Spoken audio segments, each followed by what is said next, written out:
عزیزان گرامی، ماہ ربیع النور کی آمد ہے اور اس ماہ مبارک کی جو 12ویں تاریخ ہے وہ ہم سب کے آقا و مولا حضور رحمت عالم، نور مجسم، شفیع معظم، فخر آدم و بنی آدم صلی اللہ تعالی علیہ وسلم کی ولادت کی تاریخ ہے۔ اسی لیے جب بھی یہ ماہ مبارک آتا ہے، 12ویں تاریخ آتی ہے، تو ہم جشن عید میلاد النبی کا اہتمام کرتے ہیں۔ بحمد اللہ عبداللہ کا نور نظر آیا، مبارک آمنہ کا نور دل لخت جگر آیا، ربیع پاک تجھ پر اہل سنت کیوں نہ قربا ہو کہ تیری 12ویں تاریخ وہ جانے قمر آیا۔ تو جب بھی یہ مہینہ آتا ہے، اس کی 12ویں تاریخ آتی ہے، تو ہم بڑے اہتمام کے ساتھ جشن مناتے ہیں۔ مجھ کو یہ حکم دیا گیا ہے کہ جشن عید میلاد النبی منانے کے حوالے سے اور اس کے جواز کے سلسلے میں دلائل کے حوالے سے کچھ گفتگو کروں۔ تو آج کے لیے میں نے یہ سوچا ہے کہ قرآن کریم کی روشنی میں عید میلاد النبی صلی اللہ تعالیٰ علیہ وسلم کے اہتمام کے حوالے سے کچھ باتیں آپ حضرات کی خدمت میں پیش کروں گا۔ سب سے پہلے میں آپ حضرات سے وضاحت کے ساتھ اس بات کو ذکر کرنا چاہوں گا کہ جو ہمارا دین ہے، جو ہمارا مذہب ہے، جس کا نام اسلام ہے، یہ دین فطرت ہے۔ یعنی اللہ رب العزت نے ہمیں جن کاموں کا حکم دیا ہے وہ کام ایسے ہیں جو ہماری طبیعت کے مطابق ہے، جو ہماری فطرت کے مطابق ہے۔ ہمارے مذہب کا کوئی حکم ایسا نہیں ہے جو انسانی فطرت کے خلاف ہو، بلکہ اگر کسی انسان کو آزاد چھوڑ دیا جائے اور اس سے کہا جائے کہ تم اپنی صحیح اور سالم فطرت کے مطابق کام کرو، تو وہ آدمی وہی کام کرے گا جس کا اسلام حکم دیتا ہے۔ اس کو میں چند مثالوں کے ذریعے سے واضح کرنا چاہوں گا۔ ہم اپنی زندگی میں کوئی بھی کام کرتے ہیں تو اس کام کے پیچھے یقین ضرور ہوتا ہے۔ آپ یہاں بیٹھے ہوئے ہیں، ضرور اس کے پیچھے کوئی نہ کوئی یقین ہے۔ آپ روزانہ کاروبار کے لیے جاتے ہیں، تجارت کے لیے جاتے ہیں، اس لیے کہ آپ کو یقین ہے کہ میں تجارت کروں گا تبھی میں زندہ رہ پاؤں گا، اور اگر میں تجارت نہیں کروں گا، کاروبار نہیں کروں گا تو میرے گھر گزر بسر کے لیے کوئی سامان نہیں ہوگا۔ آپ کے پاس ایک یقین ہے کہ اگر آپ کے بچے تعلیم یافتہ ہوں گے تو آپ کا فیوچر اچھا ہوگا، بچوں کا مستقبل اچھا ہوگا، اور اگر آپ کے بچے تعلیم یافتہ نہیں ہوں گے تو آپ کا مستقبل روشن نہیں ہوگا۔ ہم جو کچھ کرتے ہیں اس کے پیچھے ایک یقین ہوتا ہے، وہی یقین ہم کو رہنمائی کر رہا ہوتا ہے، ہمیں کر رہا ہوتا ہے، جس کی بنیاد پہ ہم کوئی کام کرتے ہیں۔ یہ ہماری فطرت کا تقاضا ہے کہ ہم ہر کام یقین کے پیش نظر کرتے ہیں۔ ہمارا مذہب اسلام بھی سب سے پہلے جس ایمان کی دعوت دیتا ہے وہ ایمان بھی یقین ہی کا نام ہے۔ یعنی یقین جو ہمارا ہے وہ ایمان ہے، اور ایمان یہ مذہب کا بھی تقاضا ہے اور یہی فطرت کا بھی تقاضا ہے۔ اسی طریقے سے آپ غور کیجئے کہ اگر کوئی آدمی آپ کو کوئی نعمت دیتا ہو، کوئی سامان دیتا ہو تو آپ اس کا شکریہ ادا کرتے ہیں۔ چھوٹی موٹی نعمت کا معمولی سا شکریہ ادا کرتے ہیں، اور اگر کوئی بڑی نعمت عطا کر دے تو اس کا زیادہ شکریہ ادا کرتے ہیں۔ یہ کون کہتا ہے؟ یہ آپ کا مزاج کہتا ہے، آپ کی فطرت کہتی ہے، آپ کی طبیعت کہتی ہے۔ اگر مذہب اسلام پہ غور کر لیجئے تو مذہب اسلام بھی آپ سے یہ کہتا ہے کہ جس رب نے آپ کو پیدا کیا ہے اس رب کا تم شکریہ ادا کرو۔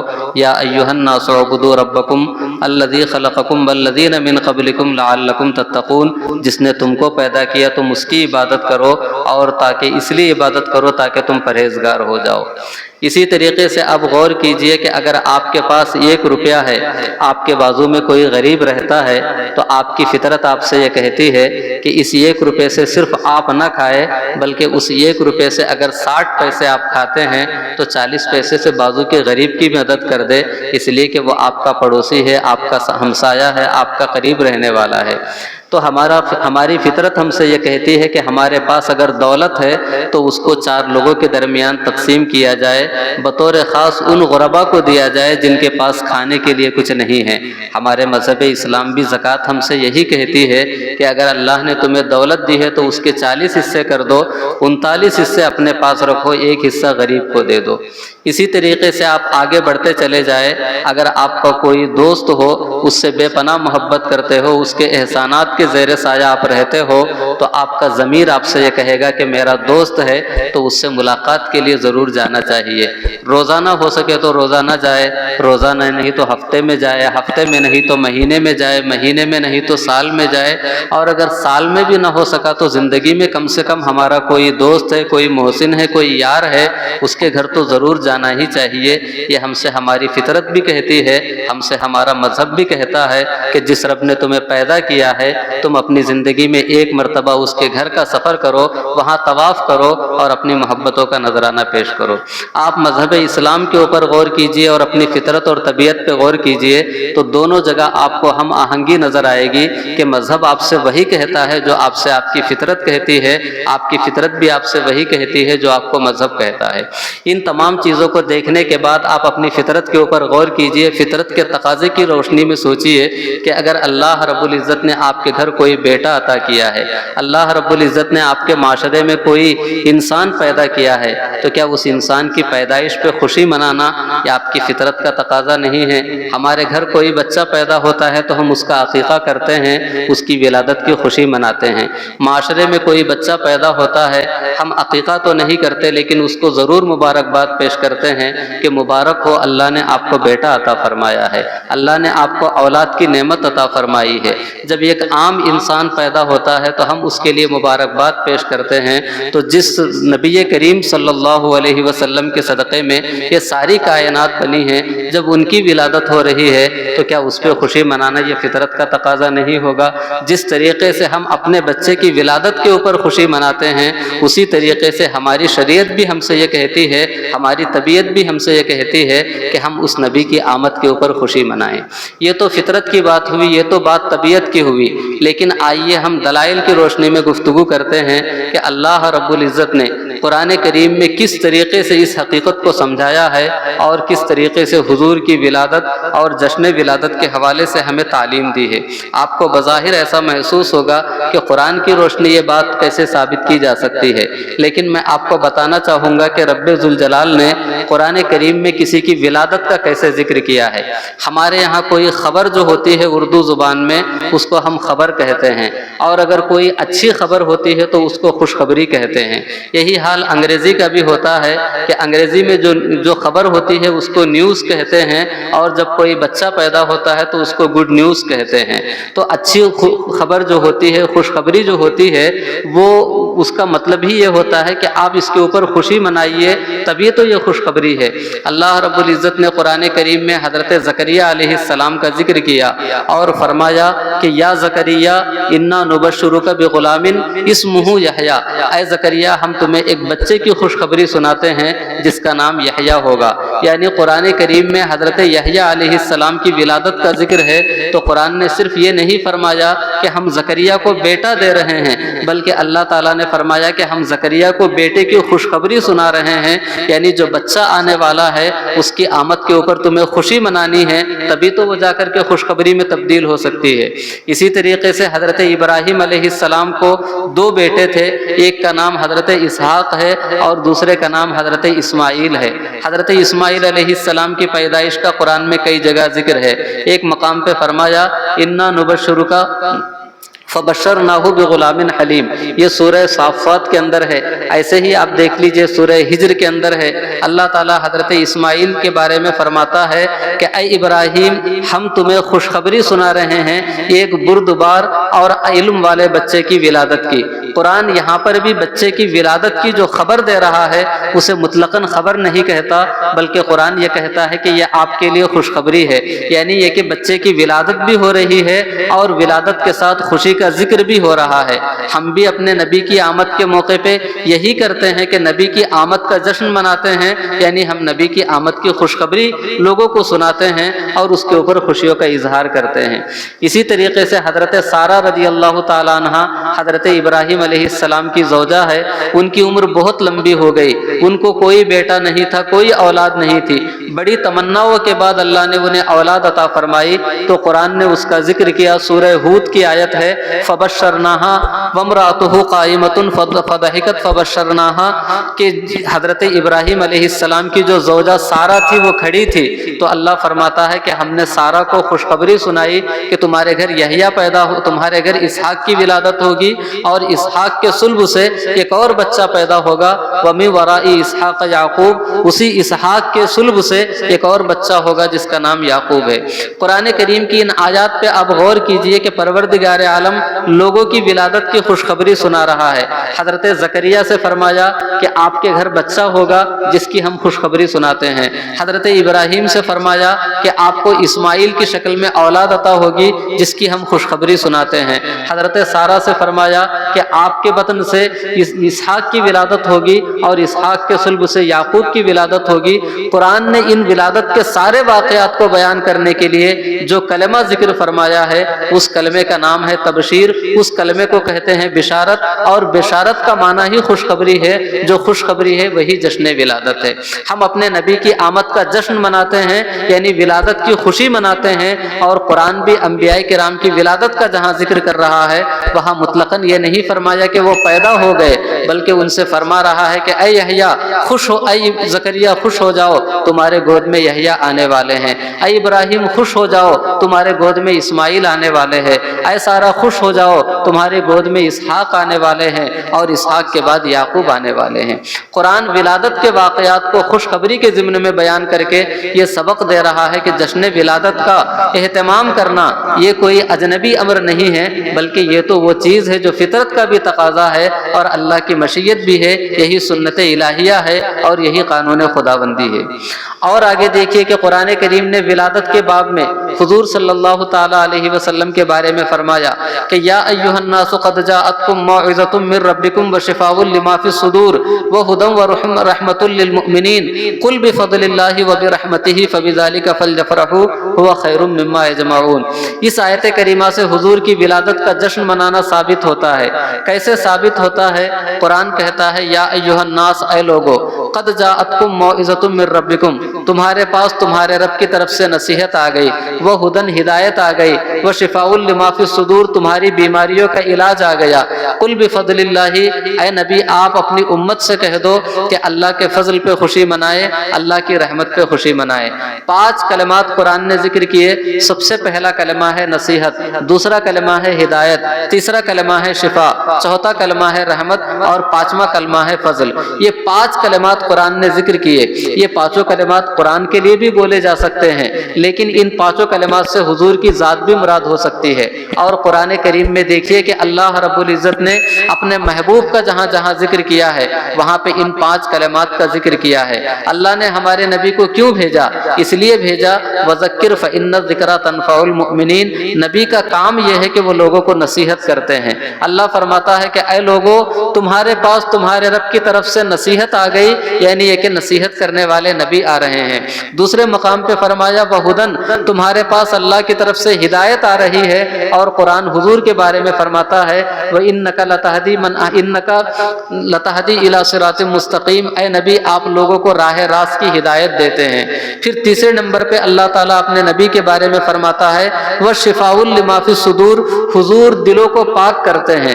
اللہ تعالیٰ قرآن کریم میں فرماتا ہے لَقَدْ مَنَّ اللَّهُ عَلَى الْمُؤْمِنِينَ إِذْ بَعَثَ فِيهِمْ رَسُولًا مِّنْ أَنفُسِهِمْ يَتْلُو عَلَيْهِمْ آيَاتِهِ وَيُزَكِّيهِمْ۔ نبی کا کام ہی یہ ہوتا ہے کہ دلوں کے اندر جو بیماری ہے، چاہے وہ حسد کی بیماری ہو، چاہے کینے کی بیماری ہو، چاہے بغض کی بیماری ہو، چاہے ریا اور تکبر کی بیماری ہو، ساری بیماریوں کو دور کرنا یہ نبی کا کام ہے۔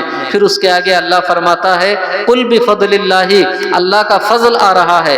اللہ تعالیٰ نے اپنے نبی کا جہاں ذکر کیا ہے تو قربان جائیے کہ اللہ نے اپنے نبی کو فضل سے تعبیر کیا ہے۔ دنیا میں جتنی نعمتیں ہیں قرآن میں ان میں سے کئی نعمتوں کا ذکر کیا تو وہاں پہ لفظ فضل کا ذکر کیا۔ نماز جمعہ کو ہم حاضر ہوتے ہیں، قرآن کہتا ہے کہ جب تم نماز جمعہ ادا کر لو تو زمین میں پھیل جاؤ، اس کے بعد وابتغوا من فضل اللہ، مارکیٹ میں جو کچھ مل رہا ہے، تمہارے دکانوں سے جو دولت تمہیں مل رہی ہے، یہ اللہ کا فضل ہے، تم زمین پہ جا کر اللہ کا فضل فضل تلاش کرو۔ اسی طریقے سے قرآن کریم میں تخت بلقیس کا ذکر ہے کہ حضرت سلیمان علیہ السلام کے لیے شہر سبا سے تخت بلقیس آ گیا تو حضرت سلیمان علیہ السلام نے فرمایا ھذا من فضل ربی، یہ میرے رب کا فضل ہے۔ اسی طریقے سے مال غنیمت جو ملتا ہے قرآن نے اس کو بھی فضل کہا ہے، تو قرآن نے مال تجارت کو فضل کہا، مال غنیمت کو فضل کہا۔ اسی طریقے سے قرآن کریم نے اور کئی چیزوں کو فضل کہا، لیکن جب نبی کا ذکر آیا تو وہاں پہ صرف فضل نہیں فرمایا بلکہ نبی کے لیے فرمایا وَكَانَ فَضْلُ اللَّهِ عَلَيْكَ عَظِيمًا۔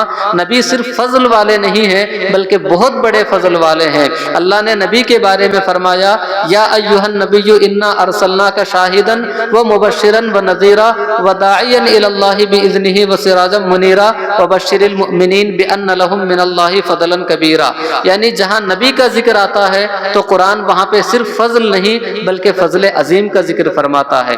اب قرآن یہ کہہ رہا ہے کہ اے لوگو تم خوشی مناؤ اللہ کی رحمت کے اوپر، تم خوشی مناؤ اللہ کے فضل پر، تم خوشی مناؤ اللہ کی نعمت پر، تم خوشی مناؤ اللہ کی ہدایت پر، تم خوشی مناؤ اس بات پر کہ اللہ تعالیٰ نے تمہاری بیماریوں کو، دل کی بیماریوں کو دور کرنے کے لیے ایک ہدایت عطا فرما دی۔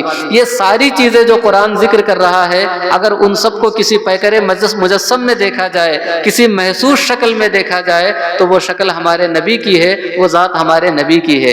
اسی کو قرآن کہتا ہے کہ قل بفضل اللہ وبرحمتہ، اے لوگوں تمہیں اپنے نبی کی آمد کے اوپر خوشی منانا ہے، فضل پہ خوشی منانا ہے، رحمت پہ خوشی منانا ہے۔ اگر یہ غور کیا جائے زمانے بدلنے کے ساتھ ساتھ تقاضے بدلتے چلے جاتے ہیں۔ پہلے زمانے میں لوگ شادیاں کرتے تھے، آج بھی شادیاں کرتے ہیں، لیکن پہلے زمانے کی شادی کیسے ہوتی تھی؟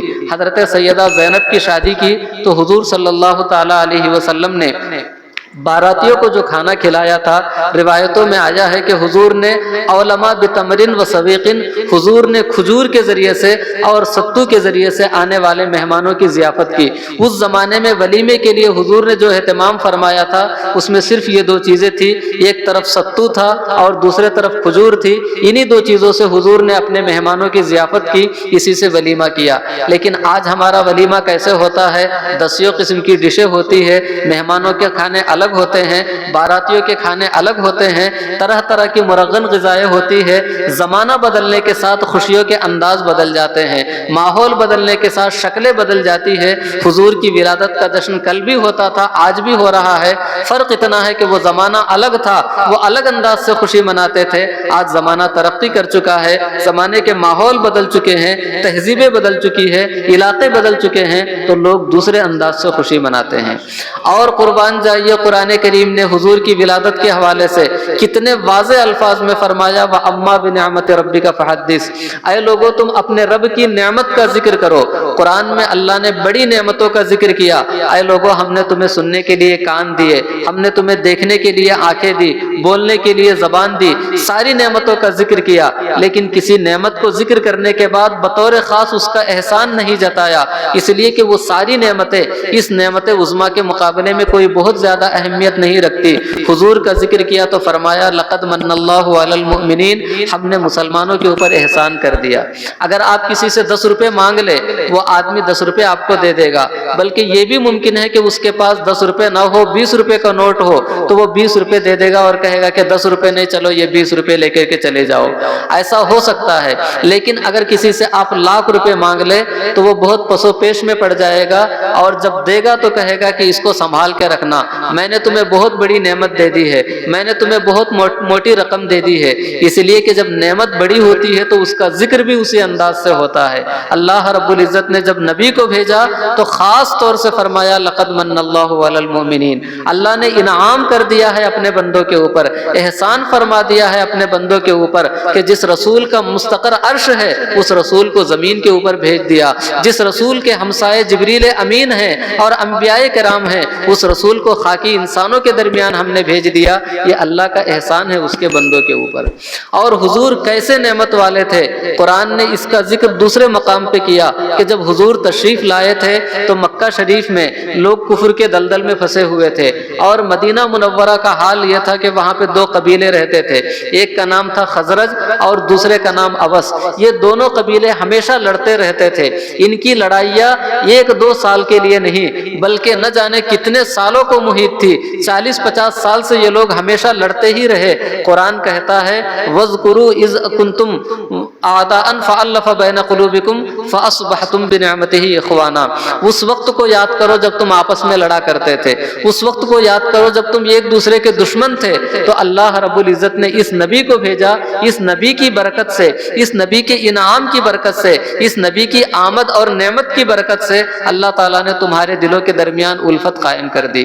اور یہ جو الفت اللہ نے قائم فرمائی، آج دو لوگوں کے درمیان ہونے والی لڑائی کے خاتمے اور اس کے بعد ہونے والی دوستی جیسی نہیں تھی، بلکہ قرآن کہتا ہے وَأَلَّفَ بَيْنَ قُلُوبِهِمْ لَوْ أَنفَقْتَ مَا فِي الْأَرْضِ جَمِيعًا مَا أَلَّفْتَ بَيْنَ قُلُوبِهِمْ۔ اللہ نے اپنے نبی کے ذریعے سے ایسی قوموں کو ملا دیا جو قوم اتنی سخت دشمن ہو چکی تھی کہ روئے زمین کی ساری دولت خرچہ کر دے تب بھی ان کے درمیان محبت قائم نہیں ہو سکتی تھی۔ اللہ تعالیٰ نے ایسے لڑنے والے لوگوں کے درمیان الفت و محبت کا ماحول پیدا فرما دیا۔ یہ کس کے ذریعے سے ہوا؟ یہ حضور کے ذریعے سے ہوا، اور اللہ تعالیٰ نے وہاں پہ بطور خاص نعمت کا ذکر کیا وَاذْكُرُوا إِذْ كُنْتُمْ أَعْدَاءً فَأَلَّفَ بَيْنَ قُلُوبِكُمْ فَأَصْبَحْتُمْ بِنِعْمَتِهِ۔ اللہ کی نعمت کی بنیاد پہ تم دوست بن گئے۔ ایک جگہ فرمایا وَأَمَّا بِنِعْمَتِ رَبِّكَ فَحَدِّثْ، اور دوسرے جگہ اسی نعمت کا ذکر کیا۔ دونوں آیات کو جوڑتے ہیں تو یہی نتیجہ نکلتا ہے کہ جس نبی کے ذریعے سے اتنی عظیم نعمت تمہیں ملی ہے، اس نبی کی آمد کا تم چرچا کرو، اس نبی کی آمد کا تذکرہ کرو، اس نبی کی آمد کا جشن مناؤ۔ اور دیکھیے کہ اللہ رب العزت نے ہم کو اپنے نبی کی ولادت کا جشن منانے کا کس کس انداز سے ذکر کیا ہے قرآن کریم میں آپ غور کیجئے۔ اس سے پہلے آپ اپنے جشن ولادت پہ غور کیجئے کہ ہم جشن ولادت میں کرتے کیا ہے۔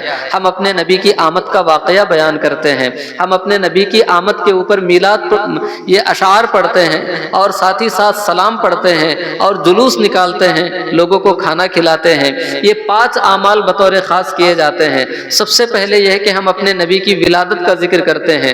قرآن کریم پہ غور کیجئے کہ اللہ تعالیٰ نے انبیاء کرام کی ولادتوں کے واقعات نہیں بیان کیے۔ حضرت آدم علیہ السلام کے لیے فرمایا انی جاعل فی الارض خلیفہ، میں زمین کے اندر آدم کو پیدا کرنے والا ہوں۔ اللہ رب العزت نے سورہ قصص کے اندر حضرت موسیٰ علیہ السلام کی ولادت کا واقعہ اتنی تفصیل کے ساتھ بیان کر دیا کہ جب موسیٰ پیدا ہوئے تھے تو ان کے لیے دودھ پلانے کے معاملے میں بڑی دشواری تھی، اس لیے کہ اس زمانے میں بچوں کو رکھنا یہ فرعونی قانون کے مطابق درست نہیں تھا۔ تو حضرت موسیٰ علیہ السلام کی ماں پریشان ہو گئی کہ آخر میں اس بچے کو کیسے دودھ پلاؤں گی؟ تو اللہ کا حکم آیا کہ اے موسیٰ کی ماں، اللہ کے حضرت موسیٰ علیہ السلام کی والدہ کے دل میں اللہ نے الہام فرمایا کہ تم اپنے بچے کو ایک چھوٹے سے صندوق میں رکھ کر کے اسے دریا کے حوالے کر دو۔ حضرت موسیٰ علیہ السلام کو دریا کے حوالے کر دیا گیا۔ اس کے بعد وہ بچہ بہتے بہتے فرعون کے محل تک پہنچا تو فرعون کی جو زوجہ تھی حضرت آسیہ، انہوں نے اس بچے کو اٹھا لیا۔ اس کے بعد بچے کو دودھ پلانا تھا تو ایک حضرت آسیہ کے گھر میں جو خدمت گزار تھی وہ حضرت موسیٰ علیہ السلام کی خالہ تھی۔ حضرت موسیٰ علیہ السلام کی خالہ نے حضرت آسیہ سے کہا کہ میں ایک ایسی عورت کو جانتی ہوں جو عورت اس بچے کو دودھ پلا سکتی ہے۔ اس طریقے سے حضرت موسیٰ علیہ السلام کی والدہ حضرت موسیٰ تک پہنچتی ہے، اس کے بعد انہیں دودھ پلاتی ہے۔ ایک بچے کی ولادت کا واقعہ قرآن کریم میں سورہ قصص کے اندر بڑی تفصیل کے ساتھ بیان کیا گیا۔ حضرت عیسیٰ کی ولادت کا واقعہ سورہ مریم میں بہت تفصیل کے ساتھ بیان کیا گیا۔ حضرت یحییٰ کی ولادت کا واقعہ قرآن میں تفصیل کے ساتھ بیان ہے۔ حضرت اسحاق کی ولادت کا واقعہ اس کا بھی قرآن کے اندر ذکر ہے۔ قرآن کریم نے اتنے انبیاء کرام کی ولادتوں کے واقعات بیان کر دیے۔ جب اتنے انبیاء کرام کی ولادتوں کے واقعات قرآن کے اندر بیان کیے گئے ہیں، اگر ہم اپنے نبی کی ولادت کا واقعہ ہم مجلس میں بیان کر دیں، یہ تو قرآن کے عین مطابق ہوگا، یہ تو سنت الہیہ کے مطابق ہوگا۔ اور میں بابانگ دہل یہ عرض کرنا چاہتا ہوں کہ کسی نبی کی ولادت کا واقعہ بیان کرنا یہ اس بات کی دلیل ہے کہ ہم اس نبی کو خدا کا شریک نہیں سمجھتے ہیں، ہم اس نبی کو اللہ کا بندہ سمجھتے ہیں۔ اسی لیے کہ ولادت بندے ہی کے لیے منائی جاتی ہے۔ اللہ وہ ہے جو لم یلد ولم یولد ہے۔ اللہ کی شان یہ ہے کہ نہ اس کے لیے کوئی جشن ولادت ہے، نہ اس کے لیے کوئی میلاد ہے۔ میلاد جب ہم مناتے ہیں تو ہم اس بات کا ثبوت فراہم کر دیتے ہیں کہ یہ اللہ کے بندے ہیں، یہ اللہ کے برابر نہیں ہیں، یہ اللہ کے شریک و سہیم نہیں ہیں۔ یہ ولادت کا فلسفہ ہے کہ اللہ رب العزت نے قرآن میں اتنے انبیاء کرام کی ولادت کے واقعات بیان کیے، اس کے بعد ہم جشن ولادت مناتے ہیں تو ہم اپنے نبی کے اوپر سلام بھیجتے ہیں۔ کیا قرآن میں کسی کے اوپر سلام نہیں ہے؟ قرآن کریم میں ایک سورہ ہے، اس سورہ کا نام ہے سورہ صافات، اس میں کم و بیش 7 مرتبہ اللہ تعالیٰ نے انبیاء کرام کو الگ الگ ناموں کے ساتھ سلام بھیجا ہے۔ سلام علی نوح فی العالمین، نوح کے اوپر سلام ہو۔ سلام علی موسیٰ و ہارون، موسیٰ اور ہارون کے لیے سلام ہو۔ سلام علی الیاسین، الیاس کے ماننے والوں کے اوپر سلام ہو۔ اسی طریقے سے آخر میں فرمایا سبحان ربک رب العزت عما یصفون وسلام علی المرسلین، سارے رسولوں کے اوپر سلام ہو۔ اور آگے بڑھیے تو قرآن کریم میں ایک سورہ ہے جس میں اللہ تعالیٰ ارشاد فرماتا ہے قل الحمد للہ وسلام علی عبادہ الذین اصطفیٰ، اللہ کے لیے حمد ہے اور اللہ کے سارے نیک بندوں کے اوپر سلام ہے۔ قرآن انبیاء پہ سلام بھیجتا ہے، رسولوں پہ سلام بھیجتا ہے، نیک بندوں کے اوپر سلام بھیجتا ہے، بلکہ انبیاء کرام اپنی ولادت کا دن ذکر کرتے ہیں۔ حضرت عیسیٰ علیہ السلام نے فرمایا والسلام علی یوم ولدت، جس دن میں پیدا ہو رہا ہوں اس دن میں اپنے آپ پہ سلام بھیج رہا ہوں۔ انبیاء کرام خود اپنے اوپر سلام بھیج رہے ہیں تو ہم اپنے نبی کے اوپر جشن ولادت کے دن سلام بھیجتے ہیں، یہ تو قرآن کی تعلیمات کے عین مطابق ہو گیا۔ اس بنیاد پہ ہم جشن میلاد مناتے ہیں کہ جشن میلاد منانے سے قرآن کریم کی کئی آیتوں پہ ایک ساتھ عمل ہو جاتا ہے۔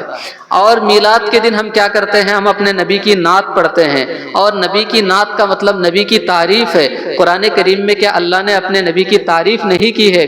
قرآن نے جس طریقے سے نبی کی تعریف کر دی ہے، صبح قیامت تک کوئی کسی کی تعریف نہیں کر سکتا، کوئی نبی کی تعریف نہیں کر سکتا۔ اللہ نے اپنے نبی سے فرمایا یا ایھا النبی انا ارسلناک شاہدا ومبشرا ونذیرا، اے محبوب ہم نے آپ کو شاہد بنا کے بھیجا، بشیر بنا کے بھیجا، نذیر بنا کے بھیجا، داعی بنا کے بھیجا اور سراج منیر بنا کر کے بھیجا۔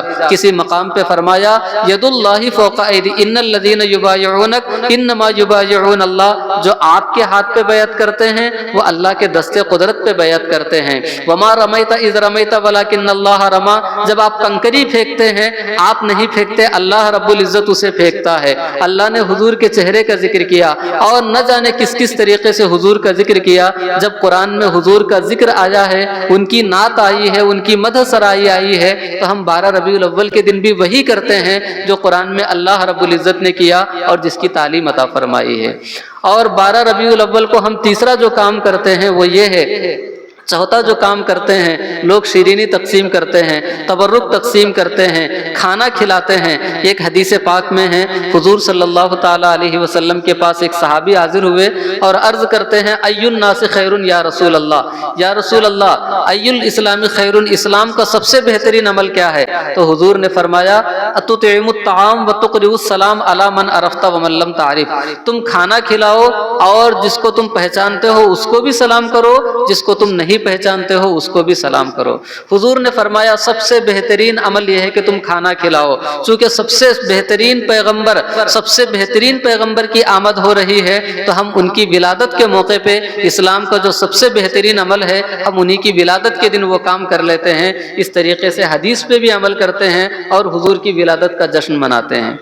سورہ بلد میں اللہ تعالیٰ نے ارشاد فرمایا فلقتحم العقبہ وما ادراک ما العقبہ فک رقبۃ او اطعام فی یوم ذی مسغبہ۔ اللہ تعالیٰ نے اچھے کاموں کا جہاں ذکر کیا تو اس میں فرمایا کہ اچھا کام یہ ہے کہ تم کسی غلام کو آزاد کر دو۔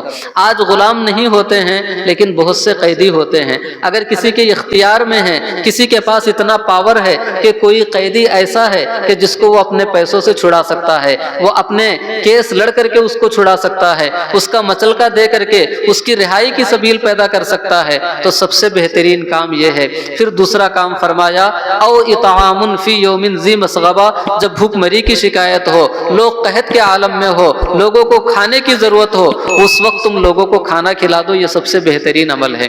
حضور کی آمد کا وقت ہے، حضور کی ولادت کا دن ہے تو بہت سارے کام ہو سکتے ہیں، لیکن ہم وہ کام کرتے ہیں جس کو قرآن نے بہتر کہا، جس کو حدیث نے بہتر کہا، اس لیے کہ سب سے بہترین ذات کی آمد ہونے والی ہے۔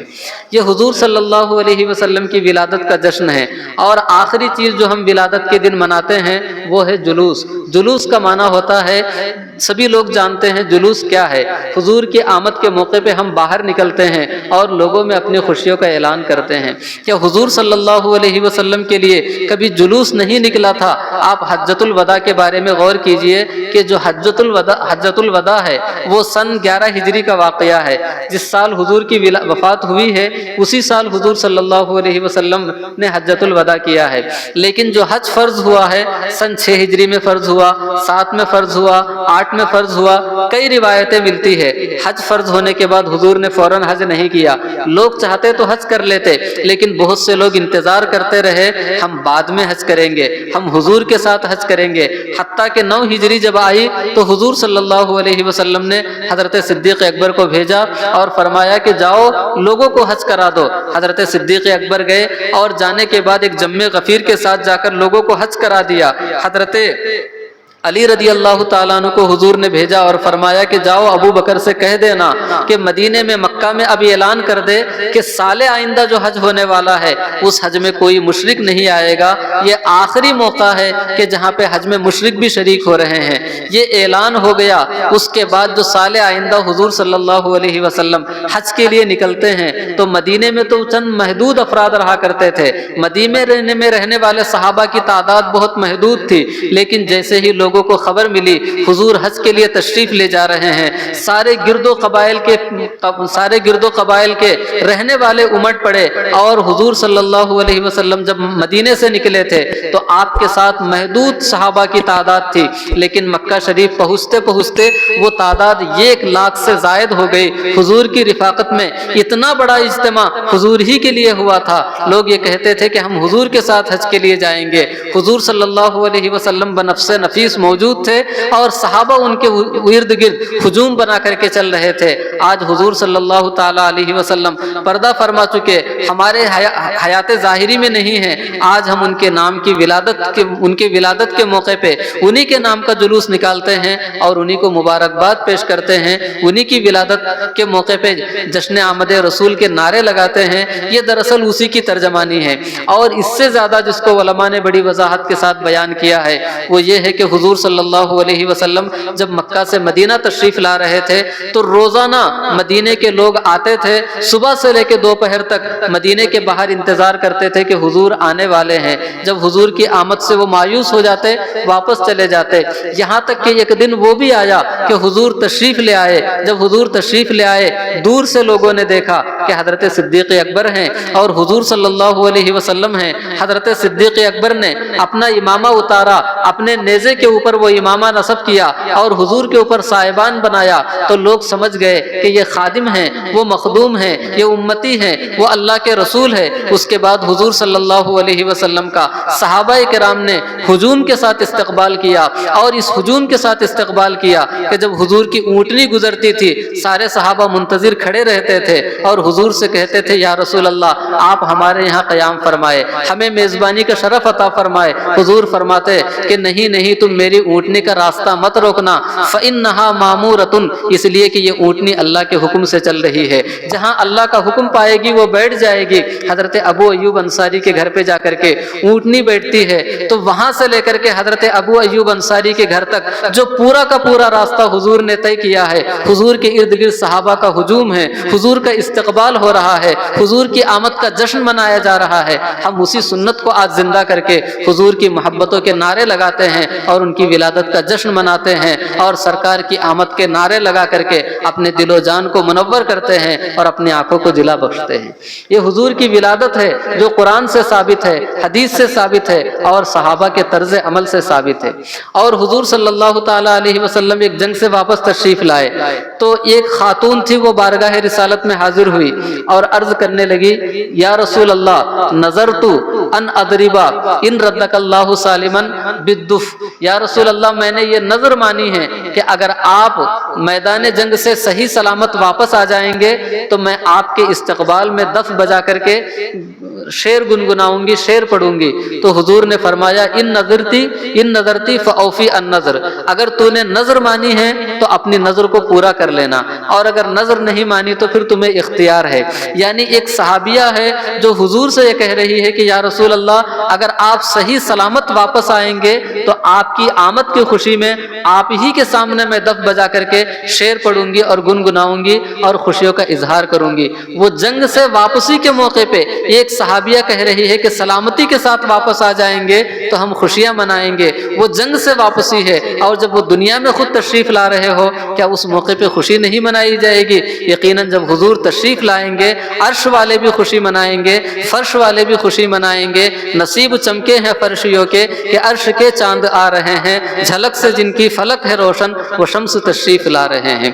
یہ حضور صلی اللہ تعالیٰ علیہ وسلم کی ولادت کا جشن ہے جسے ہم مضبوط دلائل کی روشنی میں مناتے ہیں، اور ان لوگوں سے جو اس معاملے میں تردد کا شکار ہے ان سے یہ کہتے ہیں کہ حضور کی جشن ولادت کے معاملے میں کوتاہی کرنا یہ دراصل بہت بڑی محرومی کی بات ہے۔ ایک کتاب ہے تاریخ کی، ایک کتاب ہے سیرت کی، اس کا نام ہے سبل الہدی والرشاد۔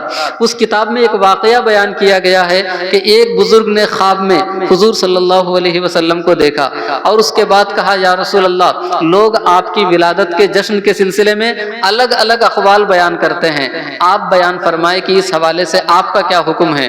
تو حضور صلی اللہ تعالیٰ علیہ وسلم نے ایک جملہ ارشاد فرمایا، اور وہ جملہ صبح قیامت تک آنے والے سارے لوگوں کے لیے کافی ہے، خوشی منانے والوں کے لیے بھی کافی ہے، خوشی نہ منانے والوں کے لیے بھی تازیانہ عبرت ہے۔ حضور نے فرمایا من فرح بنا فرحنا بہ، جو ہماری آمد پہ خوشی مناتا ہے ہم بھی اس سے خوش ہو جاتے ہیں۔ اگر کوئی یہ چاہتا ہے کہ حضور اس سے خوش ہو جائے تو حضور کی آمد کے اوپر، حضور کی آمد کے موقع سے جشن ولادت میں شریک ہو جائے۔ جب آپ حضور کی آمد پہ خوشی منائیں گے حضور بھی آپ سے خوش ہو جائیں گے۔ اور یہ سنت الہیہ ہے کہ جب اللہ کے لیے کوئی بندہ کوئی کام کرتا ہے تو اللہ پلٹ کر اس بندے کو وہی صلہ عطا فرماتا ہے۔ آپ مسجد میں بیٹھے ہیں، بارہا اپنے حدیث سنی ہوگی من بنا مسجدا للہ بنا اللہ لہ بیتا فی الجنہ، آپ مسجد بنا دو اللہ آپ کے لیے جنتی محل بنا دے گا۔ اسی طریقے سے حضور نے فرمایا تم میری کسی امتی کی پریشانی دور کر دو، قیامت کے دن اللہ تمہاری پریشانی دور کر دے گا۔ باپ کے بارے میں فرمایا، اولاد کے بارے میں فرمایا تم اپنے والدین کی اطاعت کرو، ان کی فرما برداری کرو، تمہارے بچے تمہاری فرما برداری کریں گے۔ یہ جو ہے یہ اسلام کا طریقہ ہے کہ جب کوئی بندہ ایک کام کرتا ہے بدلے میں اس کو ویسا ہی ملتا ہے۔ من صلی علیہ مرتن صلی اللہ علیہ عشرن، ایک درود پڑھو بدلے میں آپ کو بھی ثواب ویسا ہی ملے گا جیسا درود پڑھا ہے۔ یہ تو اسلام کا اصول ہے۔ لہذا یہ جو خواب ہے یہ خود عین اسلام ہے اور یہ اسلامی طریقے کے مطابق ہے۔ حضور نے فرمایا کہ جو میری ولادت پہ خوشی مناتا ہے میں بھی اس پہ خوش ہو جاتا ہوں۔ دو تین حدیثیں سنا کر اپنی گفتگو ختم کرتا ہوں۔ پہلی حدیث تو آپ نے بارہا سنی ہوگی، حضور صلی اللہ تعالیٰ علیہ وسلم پیر کے دن روزہ رکھا کرتے تھے۔ مسلم شریف کتاب الصیام کی حدیث ہے۔ کسی نے پوچھا یا رسول اللہ آپ پیر کے دن روزہ کیوں رکھتے ہیں؟ تو حضور نے فرمایا فیہ ولدت وفیہ بعثت وفیہ انزل علیہ، میں پیر کے دن اس لیے خوشی مناتا ہوں، روزہ رکھتا ہوں کہ اسی دن میری ولادت ہوئی، اسی دن اللہ نے مجھے منصب رسالت پہ فائز کیا اور اسی دن میرے اوپر پہلی وحی کا نزول ہوا۔ تو حضور صلی اللہ تعالیٰ علیہ وسلم پیر کے دن روزہ رکھ کر کے اس چیز کی وضاحت فرما دے رہے ہیں کہ جو میری ولادت کا دن ہے اس میں تمہیں شکر ادا کرنا ہے، لہٰذا سال میں ایک مرتبہ حضور کی ولادت کا جشن منا کر کے اپنی غلامی کا ثبوت پیش کرے اور اپنے لیے سعادت کا سامان اکٹھا کرے۔ اور دوسری روایت آپ نے بارہا سنی ہوگی کہ ابو لہب باندی کا واقعہ ابو لہب کی باندی تھی، جب ابو لہب کو اس کی باندی سویبہ نے یہ خوشخبری سنائی کہ آپ کے بھتیجے کی ولادت ہوئی ہے تو ابو لہب نے اس موقع پہ اپنی انگلی سے اشارہ کیا اور فرمایا کہ تو آزاد ہے۔ اس کے بعد حضرت عباس نے خواب میں انہیں دیکھا اور پوچھا کہ اے ابو لہب بتاؤ تمہارا کیا انجام ہوا؟ تو ابو لہب کہتا ہے کہ جب سے میں اس دنیا سے گیا ہوں تب سے مجھے کوئی راحت نہیں ملی سوائے اس کے کہ پیر کے دن اللہ رب العزت اس انگلی کے اندر کچھ پانی پیدا فرما دیتا ہے، کچھ تری پیدا فرما دیتا ہے جسے میں چوس لیتا ہوں تو مجھے راحت مل جاتی ہے۔ اس کی وجہ اس نے یہ بتائی لِإِطَاقَتِ سویبہ، اس لیے کہ میں نے اسی انگلی سے اپنی باندھی سویبہ کو آزاد کیا تھا جبکہ اس نے میرے بھتیجے کی ولادت کی خوشخبری سنائی تھی۔ یہاں پہ دو باتیں قابل غور ہے، روایت تو آپ نے بارہا سنی ہوگی، دو باتیں قابل غور ہے۔ پہلی بات تو یہ ہے کہ قرآن کریم میں کافروں کا جہاں ذکر آیا ہے وہاں پہ صراحت کے ساتھ فرمایا لا یخفف عنہم العذاب ولا هم ینظرون، کافروں کے عذاب میں کوئی تخفیف نہیں ہوگی نہ انہیں مہلت دی جائے گی۔ لیکن دوسری بات یہ ہے یہ عام کافروں کے لیے ہے، اور ابو لہب تو وہ کافر ہے جس کی مذمت میں قرآن کی آیت نازل ہوئی ہے، قرآن کی ایک سورہ نازل ہوئی ہے۔ کافروں کے لیے تخفیف نہیں، کافروں میں انتہا درجے کا سخت کافر ابو لہب ہے، اور ابو لہب نے جو باندی کو آزاد کیا تھا وہ اس لیے آزاد نہیں کیا تھا کہ محمد عربی سید الانبیاء کی ولادت ہو گئی ہے، رسول اللہ کی ولادت ہو گئی ہے، بلکہ اس نے اپنا بھتیجا سمجھ کر کے انہیں آزاد کیا تھا۔ حضور کی ولادت جیسے ہم امتی ہے انہیں نبی مانتے ہیں، ویسے ابو لہب انہیں نبی نہیں مانتا تھا، ان کی نبوت کا منکر تھا، وہ تو کافر تھا، وہ تو محض اس بنیاد پہ آزاد کیا کہ میرے بھتیجے کی ولادت ہوئی ہے۔ ایک سخت کافر اپنے بھتیجے کی ولادت کے اوپر خوشی منا رہا ہے، اور اللہ کا کرم کہ وہ بھتیجا سید الانبیاء ہے، محض اس نسبت کی بنیاد پہ اس ابو لہب کے عذاب میں تخفیف ہو رہی ہے۔ تو آج تو ہم امتی ہے، ہم اپنے نبی کی ولادت کا جو جشن مناتے ہیں وہ کسی کا بھتیجا کسی کا رشتے کی بنیاد پہ نہیں، بلکہ ہم انہیں اللہ کا رسول مانتے ہیں، اللہ کے نبی مانتے ہیں، سید الانبیاء مانتے ہیں، شفیع المذنبین مانتے ہیں۔ اس بنیاد پہ ہم حضور کی ولادت کا جشن منا رہے ہیں اور ہم مسلمان ہیں۔ تو آپ اندازہ لگائیں کہ جشن ولادت سے کیسی کیسی برکتیں حاصل ہو سکتی ہے۔ اس بنیاد پہ آپ ماہ میلاد میں کثرت کے ساتھ حضور کی ولادت کا جشن منائے، اور اس سے جتنی برکتیں حاصل ہو سکتی ہے برکتیں حاصل کرے۔ اعلیٰ حضرت امام اہل سنت امام احمد رضا خان فاضل بریلوی علیہ رحمت و رضوان فرماتے ہیں حشر تک ڈالیں گے ہم پیدائش مولا کی دھوم، مثل فارس نجد کے قلعے گراتے جائیں گے، خاک ہو جائے عدو جل کر مگر ہم تو رضا، دم میں جب تک دم ہے ذکر ان کا سناتے جائیں گے۔ وآخر دعوانا الحمدللہ رب العالمین۔